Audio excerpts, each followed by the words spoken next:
बलिया का पंजाब उलेन। इस समय हम बालेश्वर मंदिर रोड पर हैं।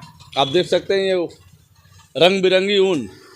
एक वक्त था, एक ज़माना था जब बेटी की शादी होती है तो दामाद के लिए सास जो है स्वेटर बिन के देती थी विदाई के समारोह में। बड़े प्रेम से लोग बेटी और दामाद के लिए स्वेटर वगैरह बिनती थी महिलाएं। वक्त बीत गया, ज़माना बीत गया। जिन हाथों में वो स्वेटर बिनने वाली सलाइस को बोलते थे ना, स्लाइस, आज उस हाथ में मोबाइल नज़र आ रही है। तो मोबाइल के युग में, मोबाइल के ज़माने में वो स्लाइस भूल गए लोग, जो स्वेटर वगैरह बिनने का वक्त था, ज़माना था। लेकिन आज भी कुछ परसेंट की बात करें, कितने परसेंट लोग होंगे जो आज उनकी खरीदारी कर रहे होंगे? 5%। 5% जी। तो 95%। 95% हाथों में मोबाइल चला गया जी। और 5% बुजुर्ग महिलाओं के हाथ में ही निटिंग पिन रह गई। इसको निटिंग पिन बोलते हैं। हाँ। तो ये कह रहे थे कि ये वक्त कब 10 साल 12 साल कितना पीछे गया? 10 साल पीछे चला गया लमसम। 10 साल पहले बिक्री थी। इस समय बस 5% रह गई है। 5%। आने वाले विगत वर्षों में ये विलुप्त हो जाएंगी। कहने का मतलब है कि 10 साल पहले ऊन की खरीदारी जमकर होती थी। महिलाएं, पुरुष सब लोग यहाँ पे आते थे, ऊनों की खरीदारी करते थे। अपने कलर के हिसाब से, चेहरे के रंग के हिसाब से कलर यहाँ से लोग सेलेक्ट करते थे। लेकिन 10 साल बाद, यानी 10 साल पहले जो था, वो 10 साल बाद वो ज़माना नहीं रहा, क्योंकि अब सबके हाथों मोबाइल और आज का रेडीमेड पे ज़्यादा लोगों का फोकस है। बड़े से बड़े मॉल खुल रहे हैं, बड़े से बड़े दुकानों पर लोग जाते हैं। मनपसंद स्वेटर जो है 1000, 1200, 1500, 2000, 4000, 5000 जो भी हो, ब्रांडेड 8000, 10000 के आसपास के स्वेटर वगैरह लोग खरीद ले जाते थे। लेकिन जो पहले देखा जाता था, सुबह के वक्त में, जाड़े के समय में लोग छत पर, घर के बाहर, आंगन में, जहाँ भी स्वेटर वगैरह बिनते थे, अब वो कम दिख रहा है।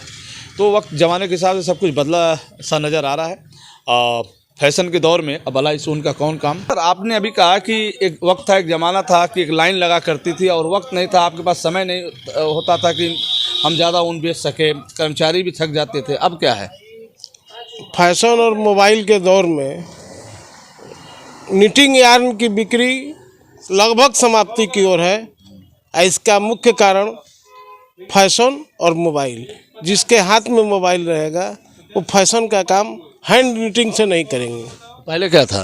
पहले था जबकि शहर में 10-20 दुकानें ऐसी थी, इंटीरियर में 200 दुकानें थी, आज विलुप्त हो गई हैं, जहाँ कहीं ऊन दिखाई नहीं देता है। जैसे आपने कहा कि महिलाओं के हाथ में मोबाइल है, पहले वो कुछ और होता था। जानकारी की कमी, बुनने की कला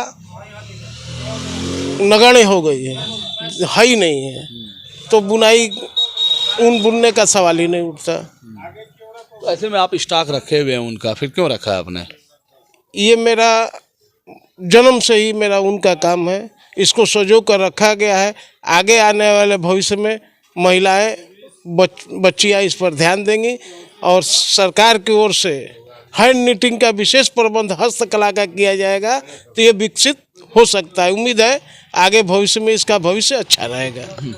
मोबाइल के युग में हस्तकला पीछे होता जा रहा है। जैसा कि ऊन के क्षेत्र में आप एक साथ रंग बिरंगी ऊन देख रहे हैं, लेकिन विडंबना ये है कि हस्तकला से जुड़े हाथों की कला जो होती थी, लोग बिनते थे, स्वेटर तैयार करते थे, वो धीरे धीरे अब विलुप्त होता जा रहा है। क्योंकि अब कभी होता था कि जब फुर्सत के वक्त में, जब किचन का काम कंप्लीट होता था, किचन का काम बंद होता था, तो लोग टेलीविज़न पे नहीं बल्कि ऊन पर ज़्यादा ध्यान देते थे। ऊन किस तरह का हो, हमें वक्त है, मैं भी बचपन की बात करता हूँ। मेरी माँ ने एक बार एक ऊन का नमूना दिया कि जाओ बेटा, इस दुकान से इस कलर का सेम लेके आना। मैं कई दुकानों पे घूमा और अंत में एक दुकान पे मिला, तो वो वक्त था कि माँ के हाथों से एक ऊन का एक हिस्सा मिलता था, जिससे मिला के दूसरा ऊन ले जाते थे, 100 ग्राम 200 ग्राम जैसे भी होता था पहले। तो लेकिन अब सही बात है कि अब कोई ये नहीं कहता कि ऊन का सिंपल ले जाओ और दूसरा ऊन लेके आओ, इस कलर का सेम लेके आओ, वो भी पीछे चला गया। अब मोबाइल की सही बात है कि हाथों में मोबाइल सबके पास है, वो भी एक ज़रूरत चीज़ें हो गई आज की डेट में हर लोगों के पास, क्योंकि सारा कुछ आजकल मोबाइल पे ही देखा जा रहा है। इसलिए जो हस्तकला है, जो सरकार ज़्यादा फोकस कर रही है, तो वो धीरे धीरे, जैसा विनोद जी का कहना है, आएगा, उसका भी ज़माना आएगा और उसी ज़माने के हिसाब से लोग फिर उसी वक्त से ढलेंगे और फिर एक से एक कलाकृतियाँ, एक से एक कलाकार, एक से एक कला, हाथों की कला जो है वो दिखेगी। फिर हम आपसे जुड़ेंगे, तब तक इतना ही जुड़े रहें बलिया आजकल से। नमस्कार।